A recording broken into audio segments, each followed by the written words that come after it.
नमस्कार। आप सुन रहे हैं द बॉलीवुड रेडियो और मैं हूं आपके साथ आकाश। दोस्तों, आज के इस पॉडकास्ट में बात सिर्फ और सिर्फ प्रेम चोपड़ा की। प्रेम चोपड़ा के आज हम आपको एक दो नहीं पूरे 9 किस्से सुनाएंगे। आज का ये पूरा पॉडकास्ट प्रेम चोपड़ा के नाम है। प्रेम चोपड़ा की गिनती बॉलीवुड के खूंखार विलेंस में होती है और 88 साल के प्रेम चोपड़ा हो चुके हैं और 60 साल के करियर में उन्होंने 380 से ज़्यादा फिल्मों में काम किया, मगर वो सिर्फ एक फिल्म फेयर अवार्ड से नवाजे गए। अब ये भी किस्मत कहिए या जो भी। प्रेम चोपड़ा के पिता का सपना था कि वो डॉक्टर बने, लेकिन वो आईएएस अफसर बनना चाहते थे। बाद में एक्टिंग का जुनून ऐसा हुआ कि वो फिल्मों में आ गए। कॉलेज के वक्त सिगार पीना उन पर भारी पड़ गया था और वहीं जब वो फिल्मों में आए तो विलेन के रोल में ऐसे जंचे कि रियल लाइफ में भी लोग उन्हें विलेन समझने लगे।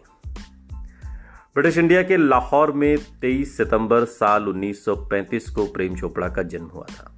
वो कुल 5 भाई और एक छोटी बहन में से एक थे और उनके पिता रणबीर लाल एक कंपनी में अकाउंट ऑफिसर थे। परिवार एक सुखी माहौल में जी रहा था, लेकिन तभी भारत और पाकिस्तान के बंटवारे का दौर शुरू हो गया और इसका बुरा असर उनके परिवार पर भी पड़ा। आखिरकार परिवार लाहौर में अपना सब कुछ छोड़कर कुछ दिनों के लिए पंजाब आ गया। यहाँ पर रणबीर लाल की बहन रहती थी और कुछ दिनों तक पंजाब में रहने के बाद प्रेम चोपड़ा का पूरा परिवार शिमला शिफ्ट हो गया। यहाँ पर परिवार ने एक नए सिरे से जिंदगी की शुरुआत की। शिमला के एसडी सीनियर सेकेंडरी से प्रेम चोपड़ा ने अपनी पढ़ाई पूरी की और पिता का सपना था कि प्रेम चोपड़ा डॉक्टर बने, लेकिन शुरुआत से ही प्रेम चोपड़ा आईएएस अधिकारी बनने का ख्वाब सजा रहे थे। हालांकि किसी को भी इस बात का अंदाजा नहीं था कि वो आगे चलकर फिल्म इंडस्ट्री के टॉप विलेन बनकर उभरेंगे। कॉलेज के दिनों में एक बार अपने दोस्त की जिद पर प्रेम चोपड़ा ने सिगार पी ली थी और ये पहली बार था जब उन्होंने सिगार को हाथ लगाया था। इससे पहले उन्होंने कभी भी सिगरेट या सिगार नहीं पी थी। जब उन्होंने सिगार पिया तो पहले बहुत खांसी आई, लेकिन बाद में उन्हें सब कुछ अच्छा लगने लगा। वो सिगार पी रहे थे और तभी धुएं के पीछे से एक शख्स आए और उन्होंने प्रेम चोपड़ा को जोरदार थप्पड़ लगाया। वो शख्स कोई और नहीं, उनके पिता थे। इस घटना के बाद प्रेम चोपड़ा ने रियल लाइफ में सिगरेट जैसी चीज को कभी भी हाथ नहीं लगाया। हाँ, फिल्म के किरदार के हिसाब से उन्होंने इन चीजों का इस्तेमाल किया। वक्त के साथ प्रेम चोपड़ा का रुझान फिल्मों की तरफ हो गया। वो दोस्तों के साथ उस वक्त की सभी एक्शन फिल्में देखने लगे और मैट्रिक्स की पढ़ाई वो साइंस साइड से कर रहे थे, लेकिन एक्टिंग का जुनून ऐसा हुआ कि उन्होंने स्ट्रीम बदलकर आर्ट में एडमिशन ले लिया और इस बात से पिता बहुत नाराज हुए, चूंकि पिता तो सपना संजोए हुए थे डॉक्टर बनने का प्रेम चोपड़ा के लिए। लेकिन प्रेम चोपड़ा ने सिर्फ अपने दिल की बात सुनी। प्रेम चोपड़ा जिस कॉलेज में पढ़ते थे वहां उनके सीनियर अमरीश पुरी थे।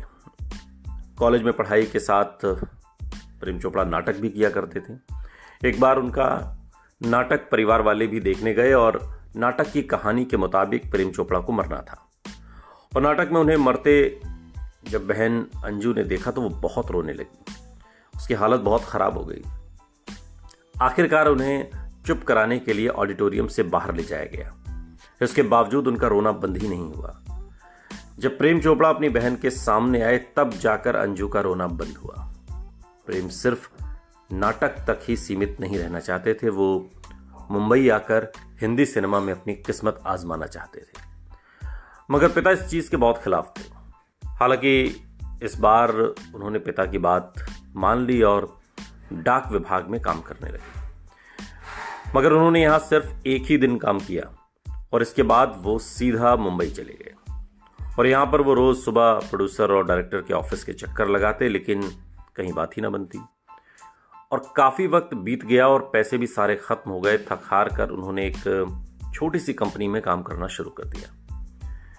इसके बावजूद उनका मन फिल्मों में लगा रहता था। एक बार फिर से उन्होंने ये नौकरी छोड़ दी और फिल्म में काम पाने की तलाश में लग गए। इस बार उन्हें सफलता फिर से नहीं मिली। और पिता ने कह दिया कि वो अब प्रेम चोपड़ा का खर्चा नहीं उठाएंगे। और पिता के इस फैसले के बाद उन्होंने अखबार में काम किया और यहाँ पर उनका काम अखबार के प्रमोशन को लेकर के था। इसी दौरान उनकी मुलाकात कुलदीप सहगल से हुई, जिन्होंने प्रेम चोपड़ा को साल 1955 में रिलीज हुई फिल्म टांगे वाली में काम करने का मौका दिया। हालांकि फिल्म में उनका रोल बहुत छोटा सा था, इसलिए बाद में उन्हें किसी दूसरी बड़ी फिल्म का ऑफर नहीं मिला। और कहते हैं ना कि मेहनत रंग जरूर लाती है। और आखिरकार प्रेम चोपड़ा को भी एक बड़ी पंजाबी फिल्म में काम करने का मौका मिल ही गया। फिल्म का नाम था चौधरी करनाल सिंह। फिल्म की शूटिंग पूरी हो रही थी और तभी उन्हें पता चला कि उनकी मां को पेट का कैंसर हो गया है। सारा काम छोड़कर वो मां से मिलने शिमला चले गए और वहां पर उन्हें जब वो पहुंचे तो 1-2 दिन में ही हुए थे कि मां का इंतकाल हो गया। प्रेम चोपड़ा को इस बात का मलाल हमेशा रहा कि मां उन्हें कभी सिल्वर स्क्रीन पर देख नहीं पाई। मां के अंतिम संस्कार के बाद जब वो वापस मुंबई आए तो पता चला कि उनकी फिल्म हिट रही है। इसके बाद उन्हें कई पंजाबी फिल्मों के ऑफर्स आने लगे, मगर प्रेम चोपड़ा का सपना था कि वो जल्द ही हिंदी फिल्मों में दिखें। पंजाबी फिल्मों में काम करने से प्रेम चोपड़ा को बहुत पॉपुलैरिटी मिली और इसी दौरान एनएन सिप्पी फिल्म वो कौन थी बना रहे थे। फिल्म के डायरेक्टर राज खोसला थे और इस फिल्म के लिए सिप्पी साहब को एक नए लड़के की तलाश थी। उनकी ये तलाश प्रेम चोपड़ा पर जाकर खत्म हुई। प्रेम चोपड़ा के लुक्स से वो काफी इंप्रेस हुए और उन्होंने इस फिल्म में प्रेम चोपड़ा को विलेन का रोल ऑफर किया। प्रेम चोपड़ा अपनी जर्नी बतौर हीरो ही जारी रखना चाहते थे, लेकिन इस वक्त उनको काम की बहुत जरूरत थी और इसी कारण वो बिना सोचे इस फिल्म में विलेन के रोल में काम करने के लिए तैयार हो गए। फिल्म में उनके साथ मनोज कुमार और साधना ने काम किया था और फिल्म की सफलता के बाद उन्होंने बतौर विलेन ही फिल्मों में काम किया।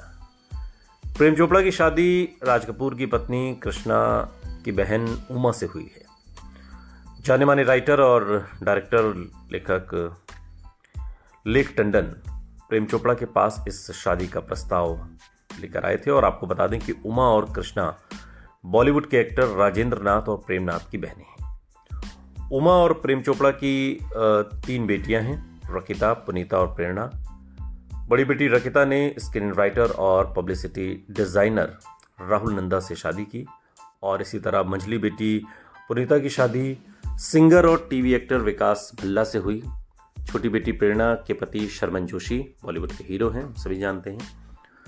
प्रेम चोपड़ा के 6 नाती नातिन हैं। रकिता और राहुल नंदा की एक बेटी है जिसका नाम ऋषा है। वहीं पुनीता और विकास भल्ला की एक बेटी सांची और बेटा वीर है। प्रेरणा और शर्मन जोशी बेटी खयाना और ट्विंस विहान और वरयान है। एक बार प्रेम अपनी बेटी को फिल्म प्रीमियर में ले गए थे और फिल्म के दौरान पूरे वक्त बेटी उन्हें सिर्फ घूर रही थी। यहां तक कि विलन के रोल में देखने के बाद बेटी ने उनसे बात करना ही बंद कर दिया। बाद में प्रेम ने उन्हें समझाया कि फिल्मों में उनका ये काम होता है, इसलिए उन्हें ये करना पड़ता है। रियल लाइफ में वो बिल्कुल अलग हैं और काफी समझाने के बाद बेटी ने उनसे बात करना फिर से शुरू किया। प्रेम चोपड़ा ने अधिकतर फिल्मों में महिलाओं के साथ सही सलूक नहीं किया है। रियल लाइफ में भी उनकी इमेज पर इसका असर पड़ा।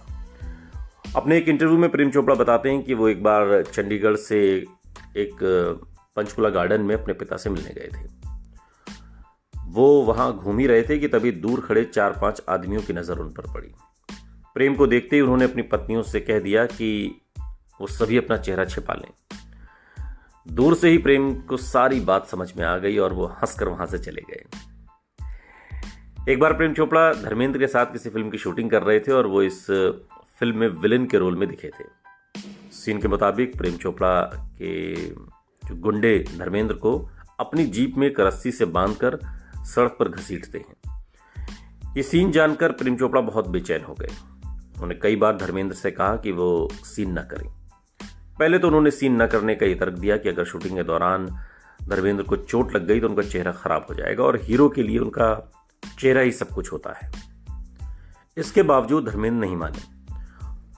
फिर से प्रेम ने उन्हें सीन न करने की सलाह दी और बहुत पूछने पर प्रेम ने वाजिब वजह बता दी। उन्होंने कहा कि अगर आप ये सीन कर लेंगे तो सीन के मुताबिक अगली बार मुझे भी जीप से घसीटा जाएगा, मगर मैं ये सीन नहीं करना चाहता। अगर आप मना कर देंगे तो मेकर्स मुझसे भी ये सीन नहीं कराएंगे।